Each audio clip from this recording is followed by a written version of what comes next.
ভাবছিলাম যে কি দিয়ে শুরু করব। না, আমি আজকে এখানে সেই অর্থে আপনাদের মতো খুব বিশেষভাবে ফরিদী ভাইকে নিয়ে কথা বলতে এসে দাঁড়াইনি, বরং আজকে আমি এখানে এসে দাঁড়িয়েছি আপনাদের মতো বিশেষ জনদেরকে এখানে একবার করে আহ্বান করার জন্য, যারা আজকে ফরিদী ভাইকে নিয়ে কথা বলবেন। ফরিদী ভাই, হুমায়ুন ফরিদী, আজকে 29 তারিখটা তো বিশেষ গুরুত্বপূর্ণ। আজকে ফরিদী ভাইয়ের জন্মদিন। আমি একবার বলতে চাই শুভ জন্মদিন ফরিদী ভাই। আর আজকের এই প্রকাশনা উৎসবে হুমায়ুন ফরিদীকে নিয়ে যে বইখানা প্রকাশিত হতে যাচ্ছে তার উপরে লেখা আছে সাধারণ এক অসাধারণ। আমি কালকে এই বইটার প্রচ্ছদটা দেখেছিলাম, তো দেখতে দেখতে ভাবছিলাম সাধারণ এক অসাধারণ কিংবা অসাধারণ এক সাধারণ, সবই আসলে ফরিদী ভাইকে বলা যায়। আমি জানি যে আজকে ফেসবুকের যে সমস্ত টাইমলাইন সেটা হুমায়ুন ফরিদীর স্মৃতিচারণায় ভরে গেছে, কারণ একদল মানুষ যারা আমাদের অগ্রজ হুমায়ুন ফরিদীর সাথে কাজ করেছেন, একদল মানুষ যারা আমাদের সমসাময়িক হুমায়ুন ফরিদীর সাথে কাজ করেছেন, একদল মানুষ যারা আমাদের অনুজ হুমায়ুন ফরিদীর সাথে কাজ করেছেন, এর বাইরেও অনেক অসংখ্য ভক্ত আছেন হুমায়ুন ফরিদীর, যারা হয়তো হুমায়ুন ফরিদীর সময়কালটাকে সেইভাবে প্রত্যক্ষ করেননি, কিন্তু যারা হুমায়ুন ফরিদীর কাজ দেখে তার ভক্ত হয়ে গেছেন, এই এখনকার একদম নতুন প্রজন্মের ছেলে মেয়েরাও। তো আমি দেখেছি, আমি মাঝে মাঝে টাইমলাইনে ফরিদী ভাইকে নিয়ে উচ্ছ্বাস দেখেছি, ভালোবাসা দেখেছি, সেসব প্রকাশগুলো দেখেছি। তো আমি নিশ্চিত যে আজকেও সে ঘটনাটি ঘটেছে। আজকে এখানে সবাই উপস্থিত আছেন, আপনাদের সবাইকে শ্রদ্ধা এবং সম্মান জানিয়ে সাগর ভাই, বাচ্চু ভাই, মামুন ভাই বিশেষত, এবং চ্যানেল আই পরিবার সবাইকে, এবং একজন মানুষ আজকে তো আছেন ফরিদী ভাইয়ের আত্মজা দেবযানী আর তার স্বামী, দুজনই উপস্থিত আছেন। তো সবাইকে স্বাগত জানাচ্ছি। সবার আগে আজকে এখানে ফরিদী ভাইকে নিয়ে স্মৃতিচারণ করতে আসবেন মামুনুর রশিদ।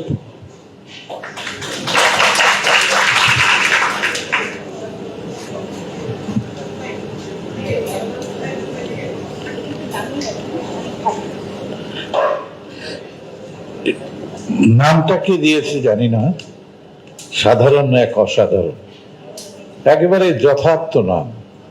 আমিরুল দিয়েছে নাকি? আফজাল দিয়েছে। আফজাল নাম দেওয়ার ব্যাপারে খুবই খুবই যথার্থ নাম দিয়ে থাকে। ফরিদীর 60 বছর পালন উপলক্ষে আমরা যেটা করেছিলাম, অনেক গবেষণা করার পর আফজাল নাম দিয়েছিল বালাই ষাট নামটা দিয়েছিল, এবং এটা আমরা খুব উপযোগী মনে করেছিলাম তখন। তো এই অসাধারণ কাজটি করলো চ্যানেল আইকে ধন্যবাদ। সাগর সহ আমিরুল, যারা এই কাজের সঙ্গে যুক্ত আছেন, সম্পাদক আহমদ রেজাউর রহমান, সবাইকেই ধন্যবাদ। এবং কাভারটা খুব সুন্দর হয়েছে, কাভারটা নিশ্চয়ই আফজালের। হ্যাঁ, কাজেই এটা একটা চমৎকার কাভার হয়েছে। ভেতরের লেখাগুলো এখনো পড়তে পারিনি, এই অধবরে একটি লেখা আছে। তো ফরিদী, হুমায়ুন ফরিদী আমাদের চিরাচরিত অভিনয় রীতি এবং চিরাচরিত যে অভিনেতাদের চেহারা, অভিনেতাদের বাকভঙ্গি, অভিনেতাদের চলন, এর সব কিছু ভেঙে দিয়ে সে যথার্থই একজন অসাধারণ হয়ে উঠেছিল।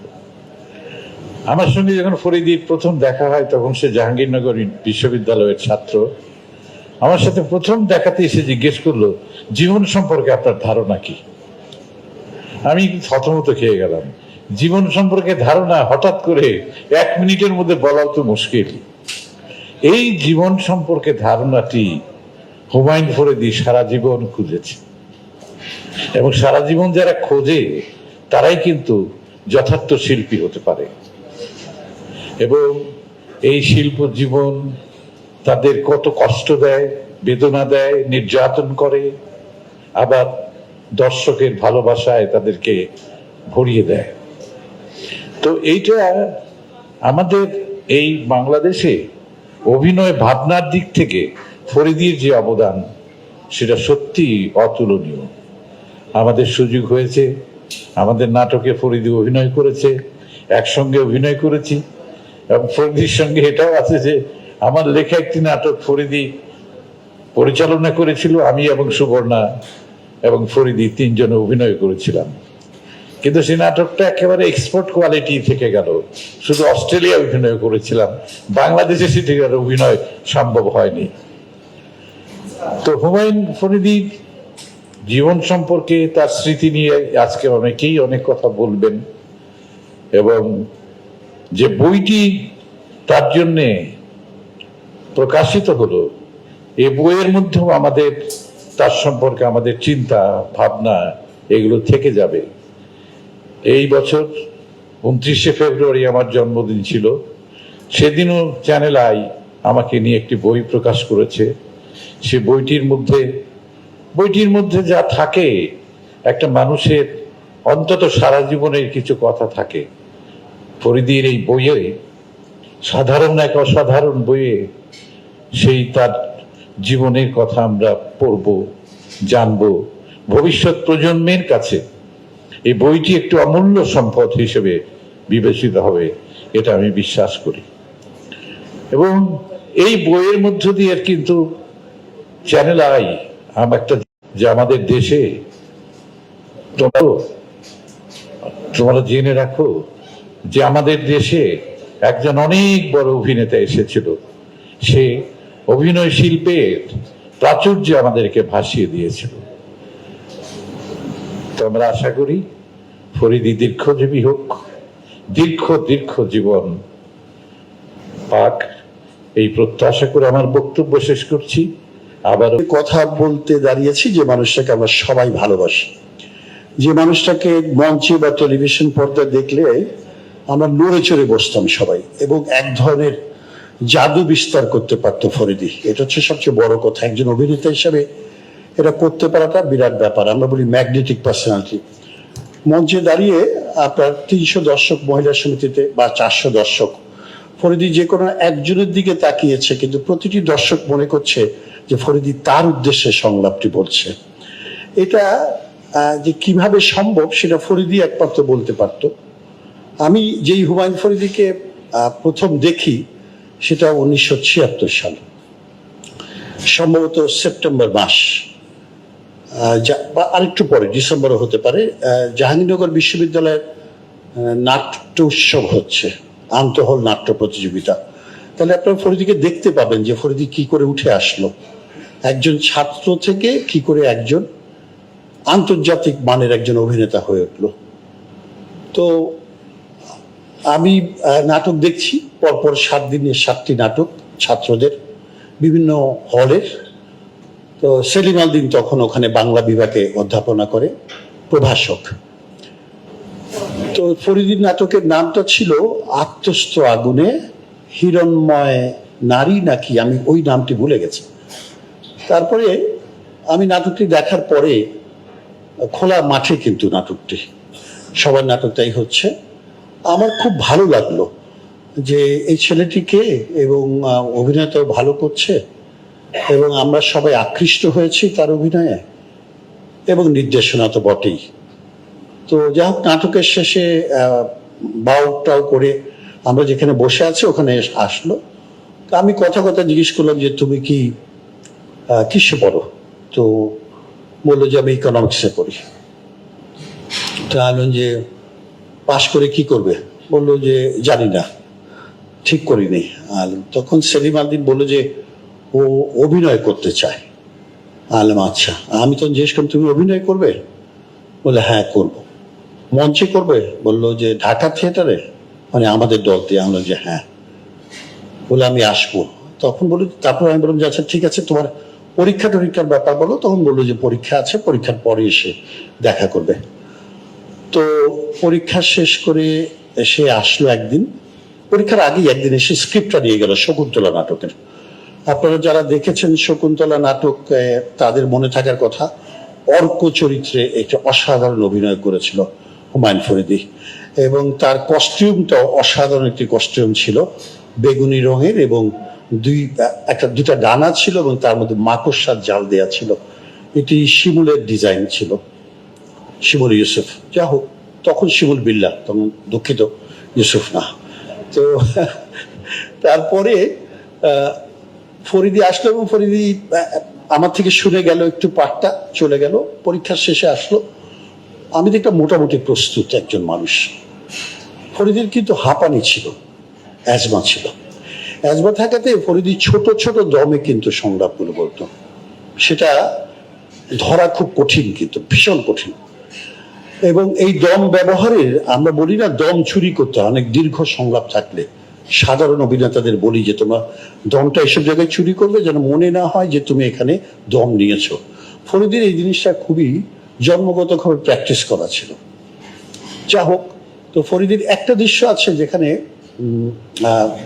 তক্ষক পুরো নদীটাকে জলগুলি সব শুষে দেয়। তো আমাকে বললো যে এটা কিভাবে করব। তখন আমি বললাম, তুমি কি নদীটা দেখেছো? দেখো। বলে না, দেখি না। আমি চলো আমরা বাইরে যাই। বলে কোথায়? আমি চলো কালকে সকালবেলায় আমরা তুরাগ বা বংশাই নদী, যেটা তোমার বিশ্ববিদ্যালয়ের কাছে, ওদিকে ঘুরতে যেতে পারি, দেখতে পারি। তো নদীর পাড়ে যে দাঁড়িয়ে আমরা দেখছি সেলিম আল দীনের সাথে আছে। তারপরে ওকে একা ছেড়ে দিলাম, ও একা একা ঘুরলো। সন্ধ্যার সময় রিহার্সেলে আসলাম জাহাঙ্গীরনগর থেকে সোজা বাসে করে। ফরিদী ওই যে নদীটি দেখেছিল এবং নদীটি পুরো তক্ষক ওই জলগুলো সব শুষে নিয়েছে এক চুমুকে, এটির জন্য যে মহড়া কক্ষে যে অভিনয় করলো সেটি কিন্তু আমার এখনো চোখে লেগে আছে। দু তিনটা কাজ ছিল। একটা হচ্ছে তার অসাধারণ উচ্চারণ ছিল, এক নম্বর। আপনারা জানেন কিনা জানি না যে হুমায়ুন ফরিদী কিন্তু ভালো গান গাইতো এবং রবীন্দ্রসঙ্গীত খুব ভালো গাইতো, বিশেষ করে দেবব্রতর গানগুলো খুব সুন্দর করে গাইতো সে। আমার বাসায় দিনের পর দিন রাতের পর রাত গান গেয়েছে, মাটিতে বসে হারমোনিয়াম বাজিয়ে। তো যা হোক, এই হুমায়ুন ফরিদীর ঢাকা থিয়েটারে যোগদান। নাটকে যে অনেক নাটক করেছে তা না, কিন্তু যে কয়টি নাটক করেছে সেই কয়টি নাটক এখানে যারা উপস্থিত আছেন, আমি জানি না সবার তো না, অনেকের বয়স কম, হয়তো দেখেননি। শকুন্তলা দেখেছেন, দ্বিতীয় কিস্তিতে মুনতাসির দেখেছেন, সেটা 80-র দশকে। কিন্তু আপনারা ধূর্তুই দেখেছেন কিনা আমি জানি না, ব্রেক্টের আর্তুরি দিয়ে করা। আরেকটি নাটক হচ্ছে কীর্তন খোলা, ছায়ারঞ্জনের চরিত্র, একটা প্যাসিভ হোমর ক্যারেক্টার, কিন্তু অসাধারণ চরিত্র। সেটি যে ফরিদী কি সুন্দর করতো। এবং হিন্দু চরিত্রটা যখন বলে যে আমি মুসলমান হয়ে যাব, কিন্তু তারপরে কোথায় সে বলে যে আমি কলকাতা যাব, কারণ দাঙ্গা দেশে, আমি কলকাতা যাব। তারপরে একটি পজ নিয়ে বলে যে না, রিফিউজি হয়ে বাইসা থেকে লাভ নেই, সেলিম আল দীনের লেখা সংলাপ বলে তারপরে একটু তাকায় সমস্ত দর্শকের মাথার উপর দিয়ে। এগুলো হ্যাঁ অর্গানাইজ করা, আমাদের রিহার্স হয়েছে, কিন্তু সেটি বড় কথা না। পরিচালক কি বলেছে সেটা বড় কথা না। নাটকে যখন মঞ্চে অভিনেতা দাঁড়িয়ে যায় তখন সে স্বয়ম্ভু, সেই একেবারেই কর্তৃত্ববাদী একজন মানুষ। সে যা করবে সেটি পরিচালককে অতিক্রম করে তাকে করতে হবে এবং দর্শকেরকে নিয়ে তাকে করতে হবে। এই কাজটি ফরিদী খুব ভালো করত। এবং আপনাদের মনে আছে, এই যখন বলতো যে আমি মুসলমান হয়ে যাব, পুরো মহিলা সমিতি কিন্তু প্রচন্ড প্রথমে হাসিতে ফেটে পড়তো। তারপর ফরিদী বনশ্রীবালার দিকে তাকিয়ে বলে, তারপর ঘুরে দর্শকের দিকে তাকাতো, তখন পুরো দর্শক স্তব্ধ, নিস্তব্ধ, একেবারে দর্শক বুঝতে পারে যে ভুল হয়েছে। সেই ভুলটা কোথায় হয়েছে? একজন হিন্দু যখন মনে করে সম্প্রদায়ের লোক তাকে দেশে থাকতে হলে, বাংলাদেশে থাকতে হলে মুসলমান হতে হবে, এটাতে তালি দেওয়া উচিত না, এটাতে হাসা উচিত না। ফরিদী সেই কথাটা স্মরণ করাতো, শুধু কিছুই না, একটা গ্রীবাটাকে ঘুরিয়ে মুখটা দিয়ে তাকাতো, এমন ভাবে তাকাতো দর্শক কিন্তু সিটের সাথে, তার আসনের সাথে একেবারেই মানে লেগে থাকতো, তখন আর নড়ার ক্ষমতা থাকতো না। আপনারা যারা কেরামত মঙ্গল দেখেছেন তাদেরও মনে থাকার কথা, যখন চোখ উপড়ে ফেলে তার সেই অন্ধ কেরামত, যখন অন্ধ কবি হোমারের সাথে তুলনামূলক সংলাপটি সেলিম আল দীনের লেখা, হুমায়ুন ফরিদির কণ্ঠস্বরে। আমার মনে হয় আমাকে একটি কথা শিমুল বলেছে, বললে আজকে থাকলে ভালো হতো, সমলা চরিত্রটি করে। তো আমি জিজ্ঞেস করতাম যে তোমরা এই রসায়নটা বা এই কেমিস্ট্রিটা কি করে হয় মঞ্চে? জয়নুদ্দিন পিয়ার, হুমায়ুন ফরিদি, শিমুল ইউসুফ, তিনজনের। তো শিমুল বলতো যে আমি না যখন ফরিদির দিকে বসে তাকাই ওই দৃশ্যটায়, ফরিদি বাঁচাচ্ছে পিতার হাত থেকে কন্যাকে, কন্যা সন্তান সম্ভব হয়ে গেছে, কন্যার বিয়ে হয়নি, সুতরাং পিতা গ্রহণ করবে না, জনগণ গ্রহণ করবে না, কিন্তু কেরামত তাকে বাঁচাচ্ছে। সিচুয়েশনটা এরকম। ফরিদি একটা নীল রঙের তুষের চাদর বলি আমরা গ্রামে, ওই চাদরটা গায়ে দাঁড়িয়ে যখন তাকায়, শিমুল বলতো যে আমি মনেই করতাম যে ফরিদি আমার বাবা, আমার পিতা। বলে মঞ্চে আমার এটাই মনে হতো, এবং আমার মনে হতো আকাশের সমান দীর্ঘ একটা মানুষ দাঁড়িয়ে। তো এটা হচ্ছে কো আর্টিস্টের একটা অভিজ্ঞতা একজন অভিনেতা। তাহলে বুঝতে পারেন যে সেই অভিনেতাটা কত বড় ছিল, যাকে আকাশ সম মনে হয়। আর আমার এখনো ওর ওই তুলা উঠছে, চাঁদের আলোয় তুলা উঠছে, শিমুল তুলা উঠছে, সেই তুলাগুলি দেখতে দেখতে ফরিদি বলছে চিৎকার করে, মানুষকে অভিশাপ দিচ্ছে যে তোমরা আজকে যেই কন্যাটিকে, এই সন্তান সম্ভব মেয়েটিকে মেরে ফেলতে চাচ্ছ, যুগে যুগে তোমরা এই কাজগুলি করেছো। এগুলি যখন বলে তখন মহিলা সমিতির মিলনায়তনে, এটা এখানে হাবিব খান আছেন, সাগর আছে আমাদের ঢাকা থেকে একজন, আমার মনে হয় আমিরুল আছে, তোমরা দেখেছো ওই প্ল্যাটফর্মটা চলে, কিন্তু সারাক্ষণ চলতো। আর ফরিদি ওর উপর দাঁড়িয়ে, আর সাবেরি আলম, এই দুইজন দাঁড়িয়ে ওখানে পারফরমেন্স করতো ঘূর্ণন মঞ্চে। মানে আমরা ফিজিক্যালি পুশ করতাম ওটাকে, স্টেজটাকে, আমিও করতাম কালো কাপড় পরে। যা হোক, এগুলি তো অনেক অনেক স্মৃতি আছে। এবং টেলিভিশনেও প্রথম নাটকটি যদিও আতিকুল হক চৌধুরীর হাত দিয়ে, কিন্তু আমি আর আফজালিনে আতিকুল হক চৌধুরীর সামনে বসিয়েছিলাম। ফরিদি বললো একদিন আমার বাসায় যে আমি তো টেলিভিশনে নাটক করতে চাই। আমি কেন, তুমি কেন? আমি একটু ডিসকারেজ করতাম টেলিভিশনে নাটক করা সবাইকে। আমি বলতো মঞ্চে নাটক করবে, টেলিভিশনে কেন নাটক করবে? ও না না, এই যে আসাদ ভাই, আফজাল, পীযুষ দা, হ্যাঁ, এরা কত পপুলার, আমার কেউ ছিল না, আপনি বলেন আমি ভালো অ্যাক্টিং করি, আমার ক্যারেক্টার দেন। তো আমি বললাম যে আচ্ছা। আতিকুল হক চৌধুরী একদিনে দেখেই বললো যে না করবো। মামুন ভাই বললো, মামুন ভাই একটু পরে করেছিল। দ্বিতীয় নাটকটি আমি করেছিলাম আফজল হোসেনের লেখা জীবনে জীবনে। আফজল ফরিদির জন্যই লিখেছিল, ওদের বন্ধুত্ব এত গাঢ় এবং গভীর ছিল। আর ফরিদির সম্পর্কে একটা, ফরিদির খুব উইট্টি ছিল, ভীষণ হাসাতে পারতো, ভয়ও দেখাতে পারতো। আমরা জাহাঙ্গীরনগর বিশ্ববিদ্যালয়ের উপরে সেলিম আল দীনের বাসার ছাদে বসলে ফরিদিকে বলতাম ভূতের গল্প বল। বিশ্বাস করবেন কি না জানি না, ফরিদি আমরা গোল হয়ে বসতাম, ফরিদি ভূতের গল্প বলতো। এবং একটি জায়গায় সে ওই পারফরমেন্স করতে করতে ভূতের গল্প বলতে বলতে দাঁড়িয়ে যেত, দাঁড়িয়ে যে মুখের সামনে যে এক দঙ্গল ছেলে মেয়ে আমরা বসা, তার সামনে এমন একটা চিৎকার বা এমন একটা ভোকাল করতো যে সবাই ওমা বলে চিৎকার করে উঠতো। ফরিদি তখন এসে দিত, বলে ভূত কিছু না, এটা আমি। এরকম এই অন্ধকার আলো আধারিতে আমরা এই লাইভ পারফরমেন্সগুলি দেখেছি, এগুলো মঞ্চের নয়, একেবারে জীবনের অভিনয়। তো আমি ফরিদির আর বেশি সময় নেব না, ফরিদি সম্পর্কে একটু মজার কথা বলি। হাবিব খান এখানে আছেন। তো একসময় আমার বাসায় খুব আড্ডা হতো, আমরা চা পুরি টুরি খেতাম, সিঙ্গারা খেতাম, আড্ডা মারতাম। হাবিব খানকে আপনারা চেনেন, যে আমাদের চলচ্চিত্র প্রযোজক, তো আমরা মামা ডাকি সেই কারণে। তো ফরিদি একদিন বলছে যে বাচ্চু ভাই, আমি কি বলে যে হাবিব ভাই পাইপ বেয়ে নেমে গেছে আপনার বাসা থেকে, এটা কি হবে? আমি জানি এটা হয় নাকি, বললেন না ধরেন না হাবিব ভাই পাইপ বেয়ে নেমে গেছে, এইটা কিভাবে একজন নোয়াখাইলা বলবে? তো আমি বললাম যে আমি জানি না। বললো যে হাইব ভাই নামে গেছে, হাবিব ভাই হাইব মানে পাইপ, হাইব বেয়ে নেমে গেছে। এটা হচ্ছে ফরিদি তাৎক্ষণিক, মামা মনে থাকার কথা, তাই না? আচ্ছা, আরেকটি হচ্ছে খুব ইন্টারেস্টিং, সেটা হচ্ছে যে আমাকে নিয়ে খুবই একটা ব্ল্যাক হিউমার তারপরে করতে হয়।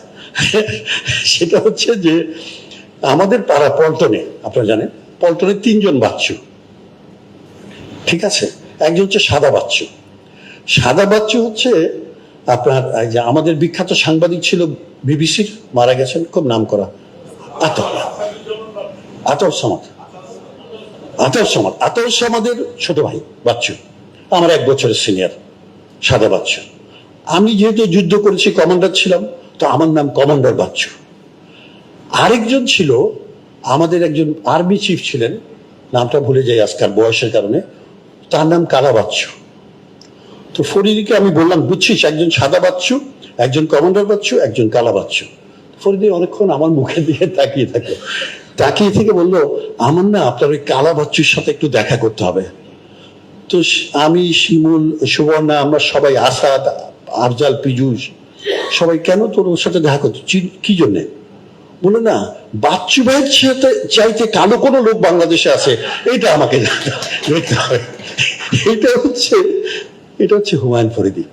আর আমার সাথে আসলে যেই দীর্ঘ সময় ফরিদিন কেটেছে সেটি আলাদা। ওর মৃত্যুর সময় আমি ভারতে ছিলাম, আগরতলায় গেরিলা ছবির প্রদর্শনী ছিল। আমি বর্ডারটা ক্রস করার সময় খবর পাই, আমাকে কাস্টমসের লোকজন বলছিল, আমার সাথে মোর্শেদুল ইসলাম ছিল, যে ফরিদি চলে গেছে। তবে তার 2 দিন আগে, 3 দিন আগে, সম্ভবত 3 দিন আগে বা 4 দিন আগে, আমি যখন আগরতলা যাই, তার আগের দিন আমি একটি ভারতীয় দূতাবাসে একটা মিটিং ছিল, ওখানে ছিলাম, যেহেতু ইন্ডিয়া যাব ছবি নিয়ে, মোর্শেদের ছবি, আমার ছবি। তো তখন শিমুল তাকে দেখতে গেছে। তো আমি আসলে ফরিদি অসুস্থ হচ্ছে শুনেছি, কিন্তু যাইনি, ব্যস্ততা, তারপরে নানা কারণ আছে, যা হোক। তো শিমুল যে ফরিদিকে জড়িয়ে ধরে শুয়েছিল, তো ফরিদি বলছে বাচ্চা ভাইকে, গুরুকে ফোন করে। তো শিমুল ফোন করেছে, করে অনেকক্ষণ কথা বললো, বললো তুমি ফরিদির সাথে কথা বলো, আমি ফরিদির এখানে, তাহলে দাও। তো আমি বললো যে ফরিদি কেমন আছিস? বললো যে গুরু, আমার উপর রাগ কমেছে। তো আমি, রাগের বিষয় তো না, এটা তো থাকতেই পারে, রাগ থাকলেও বন্ধুত্ব থাকে, সেটা কোনো বিষয় না। বলে আপনি একটু আমাকে দেখতে আসবেন। আমার এক ধরনের যে গ্লানি আছে, সেটা হচ্ছে যে আমি আসলে হয়তো যাওয়ার আগে দেখা করে যেতে পারতাম, কিন্তু আমিও বললাম আমি ফিরে এসে তোকে দেখব। সেই ফরিদিকে দেখলাম, কিন্তু সেই ফরিদি তখন নিষ্প্রাণ ফরিদি, প্রাণহীন ফরিদি শুয়ে আছে খাটিয়ায়। তো এই স্মৃতিটা, ধরেন, অনেক আনন্দ করি, অনেক মজা হয় ফরিদিকে নিয়ে, এখনো গল্প করি। ঢাকা থিয়েটারের 50 বছর সামনে আগস্ট মাসে করব, সেলিম আল দীনের 75 বছর করব। কিন্তু কষ্টটা হচ্ছে যে ফরিদির মতো একজন মানুষকে আমরা মঞ্চে শর্ট লিভড, আমি সত্যি কথা বলি, আমাকে যদি জিজ্ঞেস করেন, আমি এই কথা নির্দ্বিধায় বলবো, আমার সাথে অনেক কাজ ফরিদি করেছে, চলচ্চিত্র, টেলিভিশন, মঞ্চ তো নিশ্চয়ই, মঞ্চে প্রায় সব, একটি নাটক ছাড়া সব নাটক আমার করা ফরিদির। আমি মনে করি না ফরিদের চেয়ে প্রতিভাবান কোনো অভিনেতা বাংলাদেশে, এমনকি ভারতবর্ষ বিরল। তো সুতরাং ফরিদিকে স্মরণ আমাদের করতেই হবে, তার প্রতিভার জন্য, তার মুক্তিযোদ্ধা হিসাবে, তার দেশপ্রেমের জন্য, বাঙালি সংস্কৃতির প্রতি তার আনুগত্যের জন্যে, এবং সবশেষে একজন মহান অভিনেতাকে স্মরণ করবে জাতি চিরকাল। ধন্যবাদ ফরিদি।